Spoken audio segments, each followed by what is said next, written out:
नमस्कार दोस्तों, Arvind Kumar online classes में आप सभी का स्वागत है। आज के वीडियो में हम बात करेंगे स्कूल व्याख्याता भर्ती परीक्षा 2024-25 के लिए आरपीएससी द्वारा शुक्रवार को जो विज्ञापन जारी किया गया है, उस विज्ञापन के बारे में हम इस वीडियो में चर्चा करेंगे। इस विज्ञापन का अभ्यर्थियों को एक बहुत ही लंबे समय से इंतजार था कि स्कूल व्याख्याता भर्ती परीक्षा का एक बहुत बड़ा विज्ञापन आरपीएससी द्वारा जारी किया जाएगा, जिसमें पदों की संख्या बहुत अधिक होगी। लेकिन अभ्यर्थियों के सामने जब यह विज्ञापन आया तो किसी को भी उम्मीद नहीं थी कि मात्र 2200 पदों के लिए आरपीएससी यह विज्ञापन निकालेगी। इस कारण अभ्यर्थियों को जो एक खुशी होनी चाहिए थी, लेकिन अभ्यर्थियों को एक झटका सा महसूस हुआ है। इसका कारण यह है कि आगामी समय में वरिष्ठ अध्यापक तथा रीट भर्ती परीक्षाएं भी 2025 में आयोजित होने वाली है। तो अभ्यर्थियों के मन में यह असमंजस है कि वे इतने कम पदों के साथ स्कूल व्याख्याता भर्ती के साथ जाएं या वे वरिष्ठ अध्यापक की तैयारी करें या रीट भर्ती परीक्षा की तैयारी करें। तो आज की वीडियो में मैं अभ्यर्थियों की उलझन को कुछ कम करने का प्रयास करूंगा। यदि हम स्कूल व्याख्याता भर्ती परीक्षा की बात करें तो इस भर्ती में आरपीएससी के द्वारा 24 विषयों के लिए 2202 पदों के लिए विज्ञापन जारी किया गया है, जिसमें पदों की संख्या 2202 है और विषय 24 है। और इसमें यह लिखा हुआ है कि इन पदों में कमी या वृद्धि की जा सकती है। अब प्रत्येक अभ्यर्थी को यह उम्मीद है कि आरपीएससी पदों में वृद्धि करेगी। मेरा भी यह मानना है कि आरपीएससी के द्वारा पदों में वृद्धि की जा सकती है, लेकिन इस बात की कोई गारंटी नहीं है कि पदों में वृद्धि होगी। की जा सकती है, इसके पूरे पूरे चांस है, लेकिन मुझे ये लगता है कि सरकार की मंशा है कि भर्ती को टुकड़ों में निकाला जाए, ताकि भर्ती प्रक्रिया सतत चलती रहे और एक भर्ती समाप्त हो और सरकार दूसरी भर्ती निकाले, जिससे कि नकल करने वालों पर अंकुश लगाया जा सके। ये मेरा मानना है। तो आज हम बात कर रहे हैं स्कूल व्याख्याता भर्ती के बारे में। तो जो इसमें पदों की संख्या दी गई है, तो हिंदी में 350 पद है, अंग्रेजी में 325 पद है, भौतिक विज्ञान में 147 पद है, गणित में 153 पद है। इसके अलावा यदि बात की जाए तो कॉमर्स में 340 पद है, ड्राइंग में 35 पद है। तो ये तो इस प्रकार के पद है कि इनके ऊपर आसानी से कंपटीशन फाइट किया जा सकता है। फाइट तो बहुत कम पदों पे भी किया जा सकता है, लेकिन जो निराश हुए हैं स्टूडेंट्स, वे है इतिहास और राजनीति विज्ञान के जो स्टूडेंट्स हैं, उनको पदों को देखकर बहुत निराशा हुई है। क्योंकि इतिहास में एक तो अभ्यर्थियों की संख्या बहुत ज्यादा है, लेकिन उसके बावजूद जो पदों की संख्या है वह मात्र 90 है। राजनीति विज्ञान में हालांकि 224 पद है, लेकिन उसमें से 130 पद है वो बैकलॉग के है। इस कारण अभ्यर्थियों के मन में बहुत बड़ी उलझन है। हाँ, कहना बहुत आसान है कि आपको एक सीट चाहिए, आप 90 पदों पर भी तैयारी कर सकते हैं, आपको एक सीट की आवश्यकता है। लेकिन यदि 10,000 व्यक्ति तैयारी कर रहे हैं और पद मात्र 90 हैं, तो उसमें 90 लोगों का ही सिलेक्शन होगा और बाकी बचे 9,900 लोग हैं, उन्हें असफलता हाथ लगेगी। ये भी एक निश्चित बात है। यदि मैं प्रैक्टिकल होकर बात करूं तो कंपटीशन बहुत ज़्यादा है। अब आपको क्या करना चाहिए, उसके बारे में मैं मेरे अनुभव के आधार पर आपको कुछ बताऊं। तो स्कूल व्याख्याता भर्ती परीक्षा में जो अभ्यर्थी है, उनकी जो न्यूनतम योग्यता है वो है एमए बीएड। यानी जिस व्यक्ति के पास एमए की डिग्री है और उसके साथ शिक्षा में स्नातक की डिग्री है, वह व्यक्ति स्कूल व्याख्याता के लिए क्वालिफाई है, उसके लिए एलिजिबल है। उसके बाद बात करें, जो व्यक्ति स्कूल व्याख्याता के लिए एलिजिबल है, वही व्यक्ति वरिष्ठ अध्यापक के लिए भी एलिजिबल है और वही व्यक्ति अध्यापक तृतीय वेतन श्रृंखला, जिसके लिए रीट की परीक्षा आयोजित की जाएगी, उस भर्ती के लिए भी वह अभ्यर्थी एलिजिबल है। तो अब आपको क्या करना चाहिए, तो बात करें व्याख्याता स्कूल शिक्षा के जो अभ्यर्थी हैं, उसमें दो प्रकार के कैंडिडेट्स हैं। एक तो वे जो लोग पहले से सरकारी सेवा में कार्यरत है, यानी कि या तो वे अध्यापक के रूप में कार्यरत है या वरिष्ठ अध्यापक के रूप में कार्यरत है। और दूसरे वे अभ्यर्थी हैं जो बिल्कुल बेरोजगार है, किसी प्रकार की सरकारी सेवा में नहीं है। तो सबसे पहले हम बात कर रहे हैं, जो अभ्यर्थी पहले से सरकारी सेवा में है या वरिष्ठ अध्यापक लगे हुए हैं या अध्यापक तृतीय वेतन श्रृंखला के रूप में कार्यरत है, तो उन अभ्यर्थियों को अवश्य व्याख्याता स्कूल शिक्षा की तैयारी करनी चाहिए, चाहे पदों की संख्या 90 हो चाहे 9000 हो, क्योंकि उनके लिए विशेष खोने के लिए कुछ नहीं है, क्योंकि वह पहले से सरकारी सेवा में है। उनके लिए किसी प्रकार की जो आर्थिक कठिनाई है वो नहीं है, क्योंकि वह पहले से सरकारी सेवा में होने के कारण अर्निंग कर रहे हैं। तो जो अभ्यर्थी पहले से सरकारी सेवा में है, चाहे वो वरिष्ठ अध्यापक है, चाहे वो अध्यापक तृतीय वेतन श्रृंखला में है, उन सबको व्याख्याता स्कूल शिक्षा की तैयारी अवश्य करनी चाहिए। वरिष्ठ अध्यापक को तो करनी ही चाहिए, लेकिन जैसे तृतीय वेतन श्रृंखला वाला जो अध्यापक है, वह भी, उसका प्रमोशन भी आगामी 2 या 4 साल में वरिष्ठ अध्यापक में तो हो ही जाएगा। लेकिन यदि उसे स्कूल व्याख्याता प्रमोशन के थ्रू बनना है तो उसे पहले वरिष्ठ अध्यापक बनना पड़ेगा, और वरिष्ठ अध्यापक बनने के 9 साल बाद उसका प्रमोशन है वो स्कूल व्याख्याता के रूप में होगा। जो तृतीय वेतन श्रृंखला का अध्यापक है उसका ग्रेड पे 3600 का है, और स्कूल व्याख्याता का जो ग्रेड पे है वो 4800 का है, यानी ग्रेड पे में भी 1200 का अंतर है। इस कारण जो अभ्यर्थी है पहले से या तो अध्यापक के रूप में कार्यरत है या वरिष्ठ अध्यापक के रूप में कार्यरत है, उन्हें अवश्य स्कूल व्याख्याता की तैयारी करनी चाहिए, मेहनत करनी चाहिए। चाहे वह अभ्यर्थी पहले से तैयारी कर रहे हैं, चाहे 1-2 वर्ष से तैयारी कर रहे हैं, या उन्होंने अभी तक केवल मन बनाया है और तैयारी प्रारंभ करना चाहते हैं, तो तृतीय श्रेणी अध्यापक को भी स्कूल व्याख्याता की तैयारी करनी चाहिए, और जो वरिष्ठ अध्यापक है उसे भी अवश्य ही स्कूल व्याख्याता की ही तैयारी करनी चाहिए। अब बात करते हैं बेरोजगार अभ्यर्थियों की जो सरकारी सेवा में नहीं है, उनकी किसी प्रकार की अर्निंग नहीं है, वे केवल कॉम्पिटिशन्स की तैयारी ही कर रहे हैं, तैयारी में ही लगे हुए हैं। उनकी बात करें तो उनमें कुछ ऐसे अभ्यर्थी है जो पहले व्याख्याता की तैयारी कर चुके हैं, यानी उन्होंने पिछला अटेम्प्ट दिया है उसमें 1 या 2 नंबर से रह गए हैं, या वे 1 या 2 भर्तियों से तैयारी कर रहे हैं लेकिन उनका अभी तक सिलेक्शन नहीं हुआ है। दूसरे वे अभ्यर्थी हैं जो पिछले 1 या 2 वर्ष से स्कूल व्याख्याता की तैयारी कर रहे हैं, उनका मानस है कि वे स्कूल व्याख्याता की तैयारी करेंगे और उनका सिलेबस 70 से 80% तक कंप्लीट हो चुका है।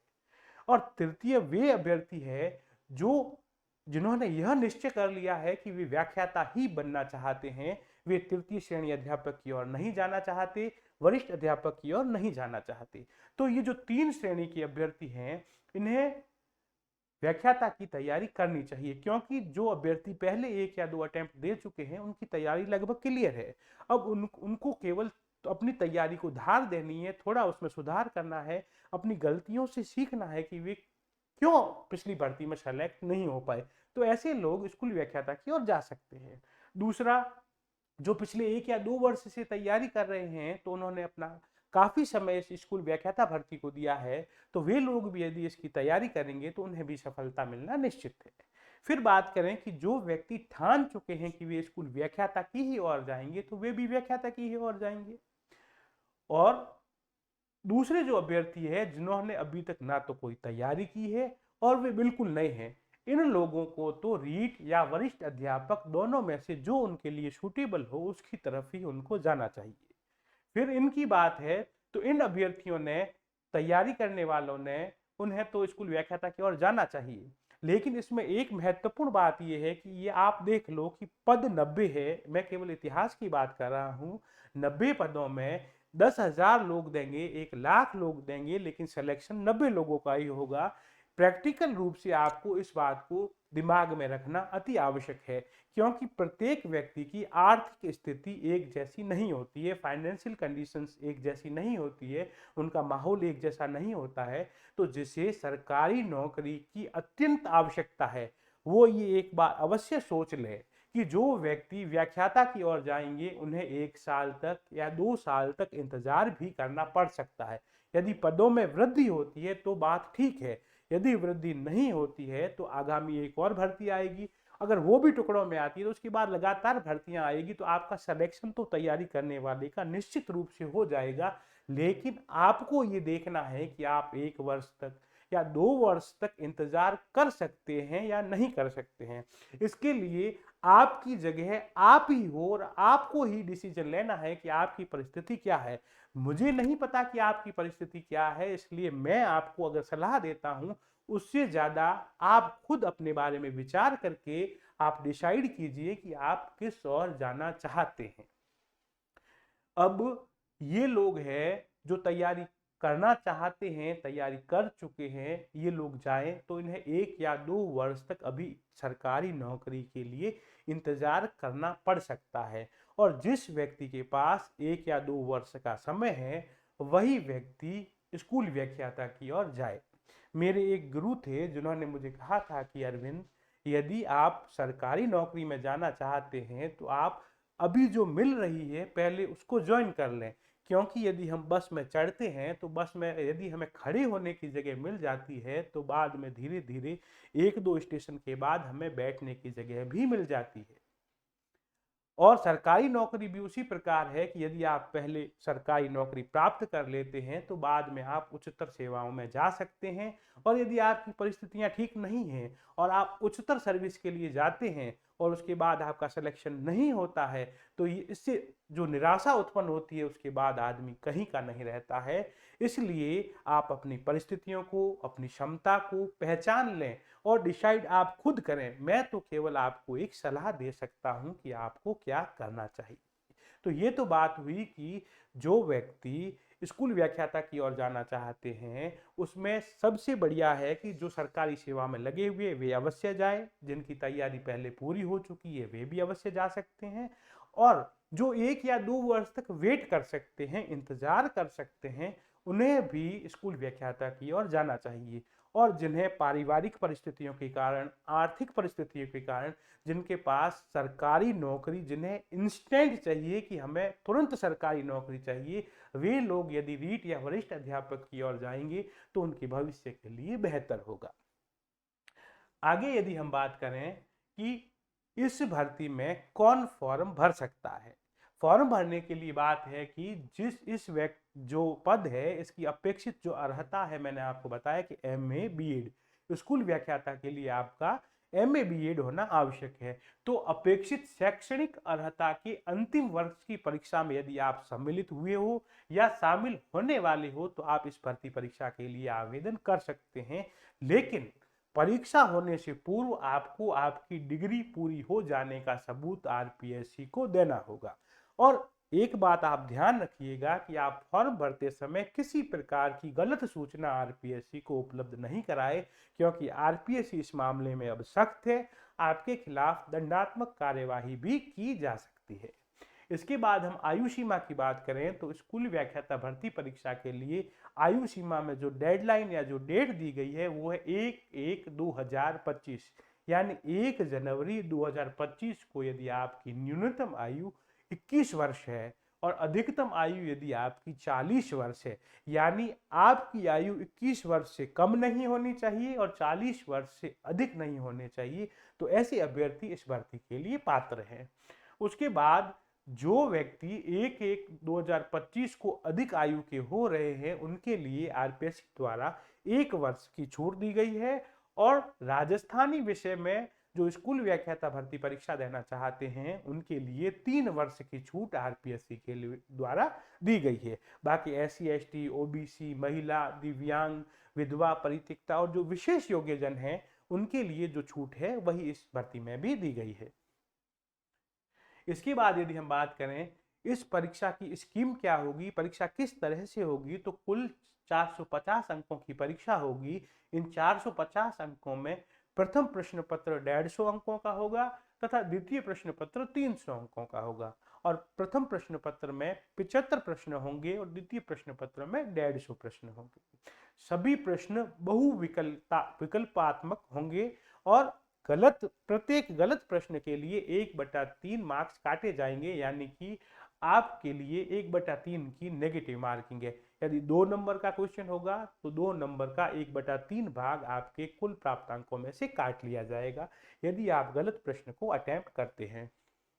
इसके बाद दोनों प्रश्न पत्रों में ये ध्यान रखना आवश्यक है कि आपको दोनों प्रश्न पत्रों में 40% मार्क्स लाना आवश्यक है, उसके बिना आप पास नहीं हो सकते हैं। तो आपको प्रथम प्रश्न पत्र में भी 40% मार्क्स लाने आवश्यक है और जो विषय का द्वितीय प्रश्न पत्र है उसमें भी आपको 40% नंबर लाने आवश्यक है, तभी आप पास होंगे और सफल माने जाएंगे।